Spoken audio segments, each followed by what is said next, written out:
Сайн байна уу? Таны алдар нэр хэн бэ? Мөнхөө огтоо наран. Энэ хүүхдүүд бүгдээрээ танаа хүүхдүүд үү? Тий. За та Есүс Христэд итгэдэг үү? Итгэдэг. Та аль сүм цуглаанд явдаг? Би юу? Энэ хоёр ихэр аахгүй юм аа. Тэгээ хүүхдээ асраад яхан болтой. Одоо ямар ажил хийж байна уу? Одоо ажил байхгүй. Ажилгүй байгаа юу? Олон хүүхдүүд байгаа. Өнөөдөр ингээд танахаас энэ хүүхдэд ингээд бэлэг өгч байна.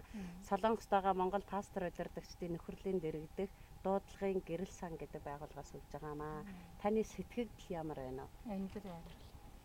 Сайхан. Өндөр байна. Өндөр байна. Хүмүүст хэлэх үг байхгүй байна үү? Ярилдаж хэлээдээ. Миний хоёр хүүхэд бэлэг өгч байгаа баяртай байна. Есүст итгээрэй. За. Сүмд сайн яваарай. За. Тэ манай хүүхдүүд бүгдээрээ Есүст итгэхэд сүмд яваарай за. Бурхан хайртай шүү заа юу. За та нарын төлөө залбирах болно. Хүүхдүүд хэлэх юм байна.